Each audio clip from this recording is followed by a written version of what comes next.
Morning student. अध्याय 23 भारत में मानव पूंजी निर्माण के अंतर्गत अर्थशास्त्र में हम पढ़ रहे थे, जिसमें आधा चैप्टर मैंने आपको बता दिया था। आज देखते हैं भारत में मानव पूंजी निर्माण की क्या समस्या है ना। प्रॉब्लम फेसिंग ह्यूमन कैपिटल, है ना, और फॉर्मेशन इन इंडिया। यानी देखिएगा, जो भारत में मानव पूंजी निर्माण की हम बात करते हैं तो समस्या कहाँ पर आके है ना अटकती है। तो देखिएगा, जनसंख्या में वृद्धि सबसे बड़ी मुख्य बात है, जनसंख्या में तीव्रता से वृद्धि। दूसरा है प्रतिभा पलायन, यानी जिसमें हुनर है, जिसमें ज्ञान है, क्षमता है, वो पलायन की ओर है ना। अपर्याप्त मानव शक्ति नियोजन। देखिएगा, मानव में संगठन का भी विकास होना चाहिए, लेकिन नियोजन के अभाव में अपर्याप्त मानव शक्ति का, है ना, दुरुपयोग हो रहा है। साथ ही साथ प्राथमिक क्षेत्र में काम करने के दौरान प्रशिक्षण की अपर्याप्तता, है ना, और निम्न शैक्षिक मानक, यानी शिक्षा की दर में भी कमी, ये मानव पूंजी निर्माण में बाधा पहुंचा रहे हैं।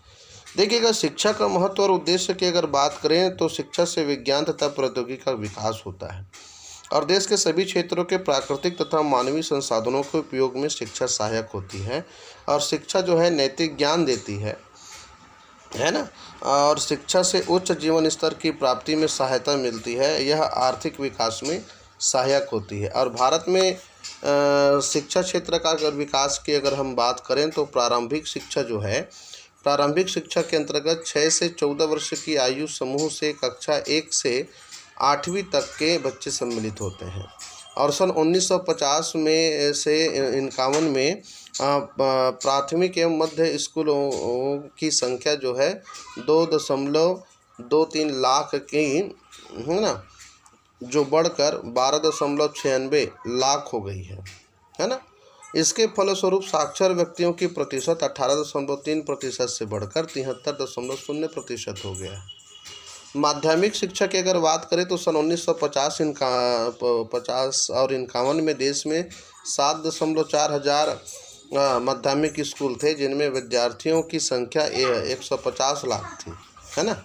और सन 2011-12 में स्कूलों की संख्या बढ़कर 2.12 लाख हो गई तथा विद्यार्थियों की संख्या 482 लाख तक पहुंच गई। और ग्रामीण क्षेत्रों के प्रतिभाशाली विद्यार्थियों को उच्च कोटि के आधुनिक शिक्षा प्रदान करने हेतु नवोदय विद्यालय स्थापित, है ना, किए गए। देश में लगभग 565 नवोदय विद्यालय चल रहे हैं। इसके साथ ही केंद्रीय विद्यालयों की संख्या में भी बढ़कर 1086 से अधिक हो गई है।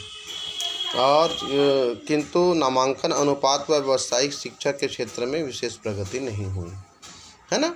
और देखिएगा, उच्च शिक्षा की अगर बात करें तो स्वतंत्रता प्राप्ति के पश्चात देश में उच्च शिक्षा के क्षेत्र में बहुत अधिक विकास हुआ है। लगभग 665 विश्वविद्यालय देश में उच्च शिक्षा प्रदान कर रहे हैं। और सामान्य शिक्षा के लिए देश में कॉलेजों की कुल संख्या 35,829 है। और इसके अतिरिक्त 11,300, है ना, 15 कॉलेज व्यावसायिक शिक्षा के लिए हैं। और उच्च शिक्षा का मार्गदर्शन तथा नियंत्रण विश्वविद्यालय अनुदान आयोग करता है ना। चौथा है तकनीकी, चिकित्सा तथा कृषि संबंधी शिक्षा। तो 1950 और 51 के पश्चात तकनीकी तथा व्यावसायिक संस्थाओं की संख्या में विशेष वृद्धि हुई है। पॉलिटेक्निक संस्थाओं की संख्या में भी निरंतर वृद्धि हो रही है। और इस समय देश में लगभग 300 मेडिकल कॉलेज चल रहे हैं।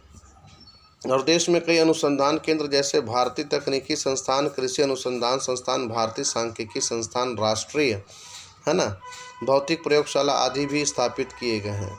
प्रौढ़ शिक्षा की अगर बात करें तो वयस्कों में निरक्षरता का उन्मूलन करने के लिए विशेष शिक्षा के प्रबंध किए गए हैं। और इस संबंध में 1988 राष्ट्रीय साक्षरता मिशन की स्थापना की गई एवं महिला शिक्षा परिषद की स्थापना भी महिलाओं को शिक्षा प्रदान करने के लिए की गई है।